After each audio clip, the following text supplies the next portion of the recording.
Oh, hey, yeah, just kicking back, enjoying the sunshine, in front of my super handy green screen. But just because it's the summer doesn't mean that your friendly neighborhood film optimist gets the season off. So make sure you like and subscribe and hit the bell to follow along. This summer break, we're taking a deep dive into a more shallow subject than we typically do on a holiday marathon. We've looked at Santa Claus, Dracula, Scrooge, the Easter Bunny, all characters that have been played by a wide range of actors over the course of dozens, if not as many as hundreds of movies and TV shows. But this July, let's pay tribute to a character who has a lot fewer actors in his arsenal, but probably still more than you realized. It's the Star-Spangled Man, Captain America.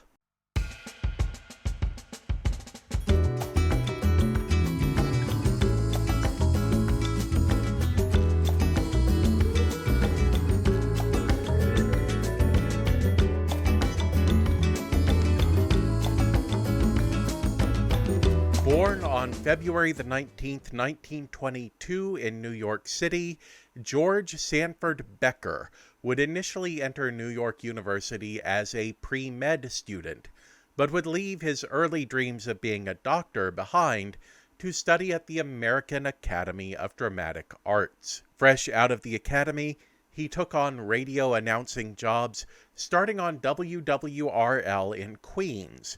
His announcing would ultimately land him a leading role in the radio drama Young Dr. Malone. So, while he was never a doctor, he did play one on the radio. Starting in 1947, the incredibly popular series brought Becker into homes all over the United States. When the show moved to television in 1958, he was invited to continue portraying the character, but he declined to pursue his own projects. Those projects included not only handling in-show advertisements for The Adventures of Robin Hood and hosting WABD TV Channel 5's The Looney Tunes show, but ultimately his own self-titled children's television show. The Sandy Becker Show would air from March of 1961 to February of 1968. Becker portrayed multiple characters, including operating several puppets, introduced cartoon segments, and produced and hosted educational segments. Each episode was a combination of material written by Becker and material that he would ad-lib live on the air. Yes, live. Becker would appear on television live in the mornings from 8 a.m. to 9:30 a.m., and then again from 6:30 to 7 p.m. But while Becker's programs were very popular among children, they were never kinescoped or videotaped. Very few episodes survive to the modern day, but we do have a large body of animated work featuring Becker's voice skills, as he portrayed Mr. Wizard on King Leonardo and His Short Subjects, and Sergeant Oklahoma on Go-Go Gophers. Following the end of his show in 1968, Becker largely withdrew from on-camera work. He continued working as a voice actor and, briefly, he would take a job as a radio DJ in the 1970s. But his lasting legacy was as a mentor to the children's television hosts who came after him. Numerous children's hosts turned to Becker, who helped them develop their own characters and puppets. Becker passed away from a heart attack in 1996. It's you! You're Captain America? I was careless. I should have checked the tent entrance. But now, what am I going to do with you? Gosh, Cap, there's only one thing you can do. Now that I know your secret, let me be your partner. For many comics fans, the story of Marvel Comics starts in 1961, with Stan Lee, Jack Kirby, Steve Ditko, and the creation of the Fantastic Four and Spider-Man. which served as an introduction to a new stable of heroes with realistic, real-life problems, including Iron Man, the Incredible Hulk, and the X-Men.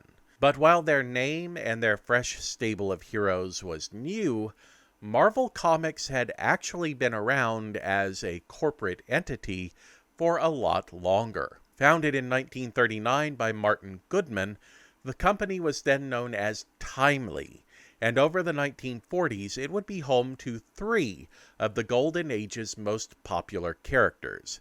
There was the highly flammable android, known to the world as the Human Torch, with his teenaged android sidekick, Toro. How exactly do you get a teenaged android? There was the dangerously temperamental Prince Namor the Submariner, and there was the co-creation of editor Joe Simon and artist Jack Kirby, Captain America. Fighting alongside his teenage sidekick Bucky, the marvel of modern military science known as Captain America made his debut in 1941, when Goodman greenlit a solo comic book for the character. Not constrained to an anthology series, Cap would headline Captain America Comics. The first issue hit newsstands with a bang as the Star-Spangled Man appeared on the cover in full color, punching Germany's Adolf Hitler in the jaw. It was, in fact, a controversial image, given that America had not entered World War II and would not for another year, and many prominent conservative politicians and pundits at the time were very fond of the German dictator's style. Angry letters and the occasional death threat rolled into the Timely offices, and legend has it that Jack Kirby at one point offered to fistfight an American Nazi sympathizer who had made his way to their offices. But 5 minutes later, when Kirby arrived at the first-floor lobby, that particular dissatisfied customer had fled the premises. Truly, as Lupin III says, Nazis lose.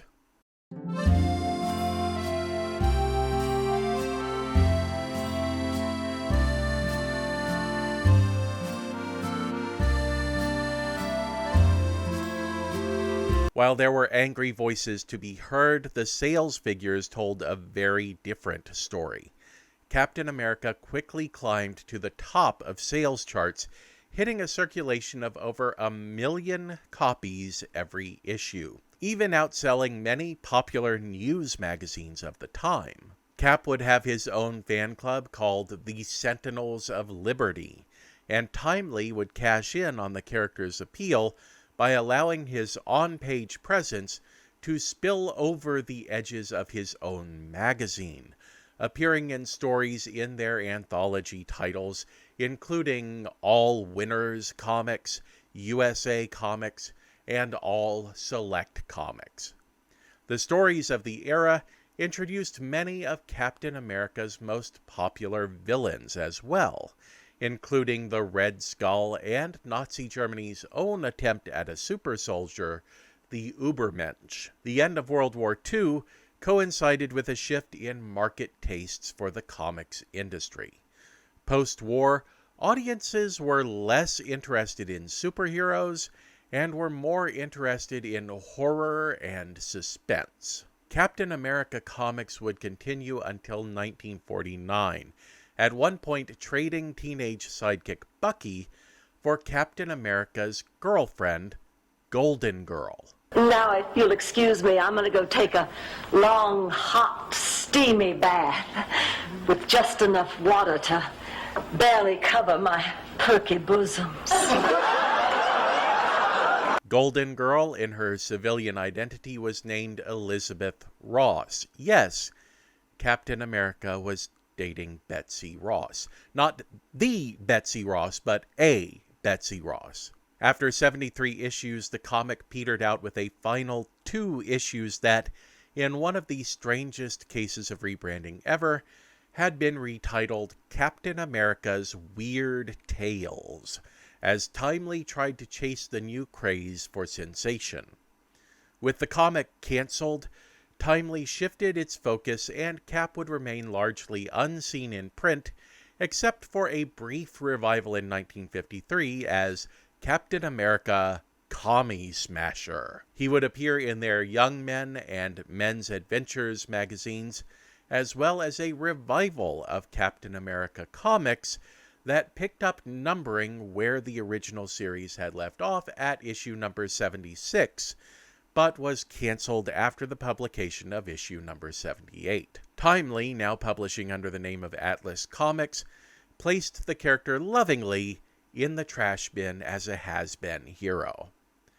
Atlas, formerly Timely, was in bad financial shape by the latter half of the 1950s. With their superheroes no longer bringing in the bucks, Atlas had fallen into the habit of following trends. What was popular on TV, what was making its way to the movies, and what, of course, was selling at other comic companies. They cranked out westerns, crime and war comics, and even their own clones of Harvey Comics' Casper the Friendly Ghost and Archie Comics, well, Archie, in the form of Homer the Happy Ghost and Homer Hopper. Apparently, Goodman was banking big on people really loving the name Homer. According to young upstart Atlas writer and editor Stan Lee, Atlas was not surviving on the strength of bankable stories and characters, but rather by being a company that worked fast and cheap while still producing a product that looked kinda, sorta, all right. What appeared to be the final nail in the coffin for Atlas came when their distributor, the American News Company, lost a lawsuit and was forced to close down. Atlas had to turn to literally the only option left to them, independent news, which was owned and operated by a little firm known as National Comics, aka DC Comics, aka we used to be the ones who were great at superhero movies. What happened? Lee recalled that overnight, Independent's restrictions on their titles cut Atlas's monthly magazines from 60 to 8.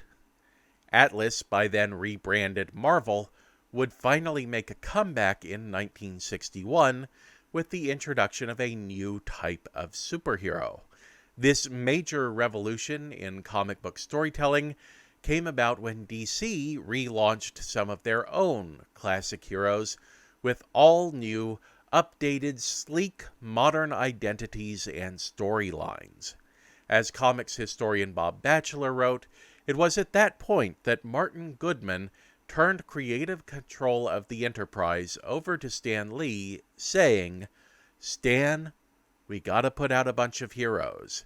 You know, there's a market for it." Not exactly the most romantic story of a moment that would go on to redefine an entire genre of storytelling, but given the way comics tended to work, it makes perfect sense. Marvel made a splash with new titles such as the Fantastic Four and the Amazing Spider-Man.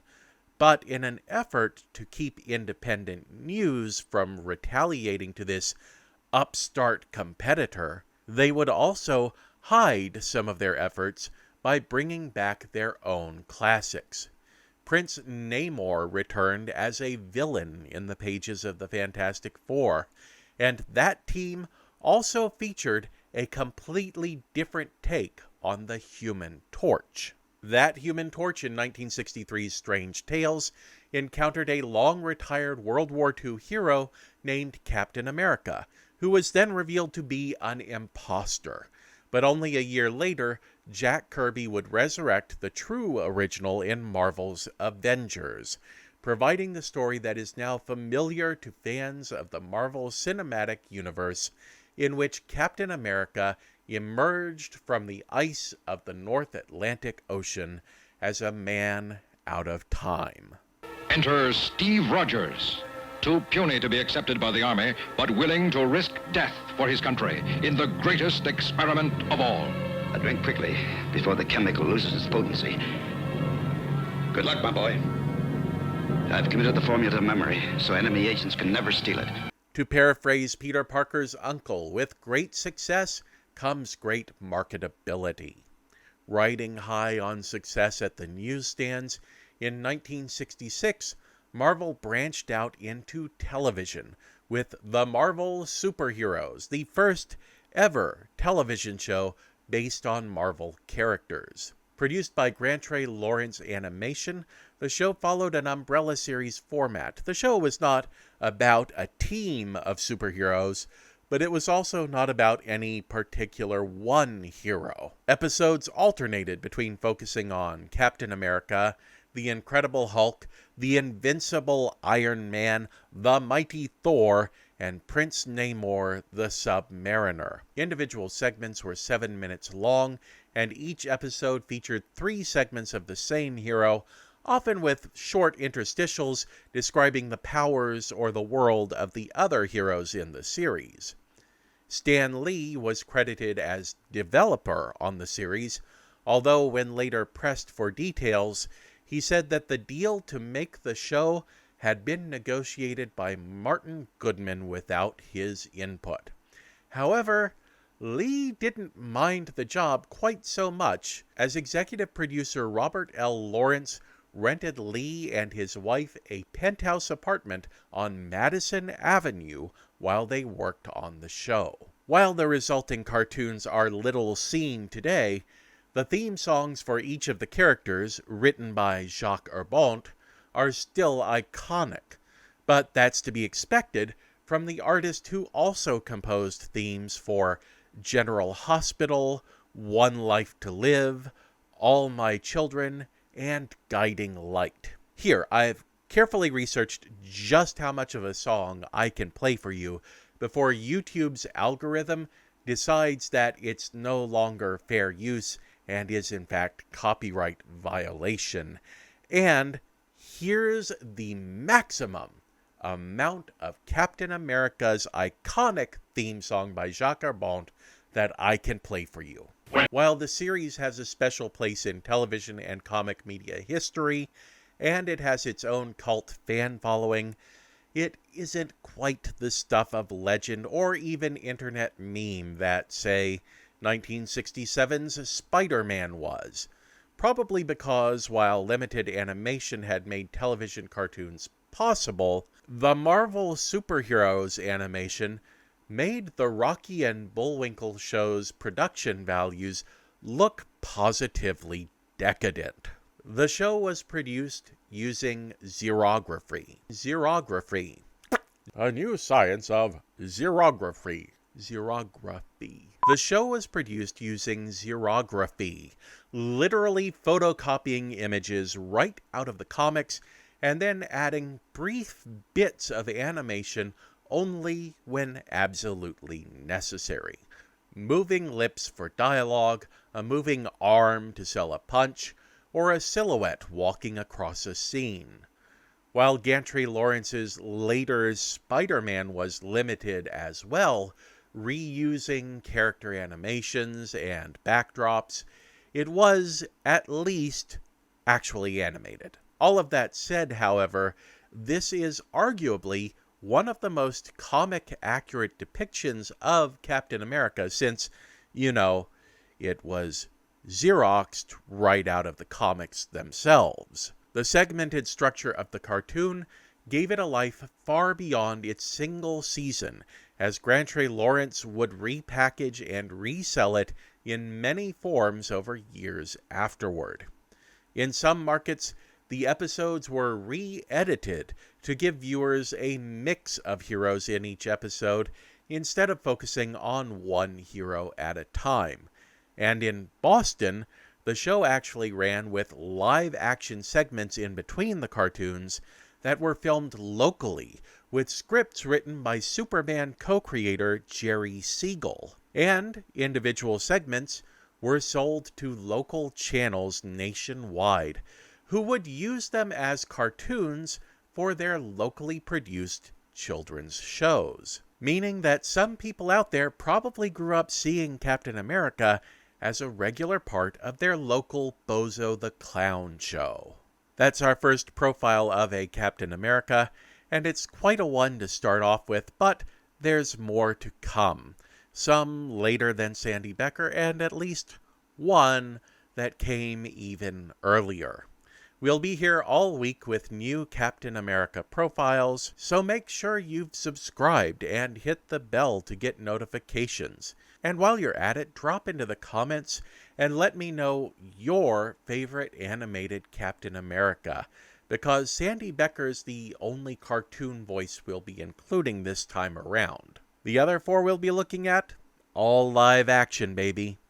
I'm Glenn Williams, and until next time, watch like it means something.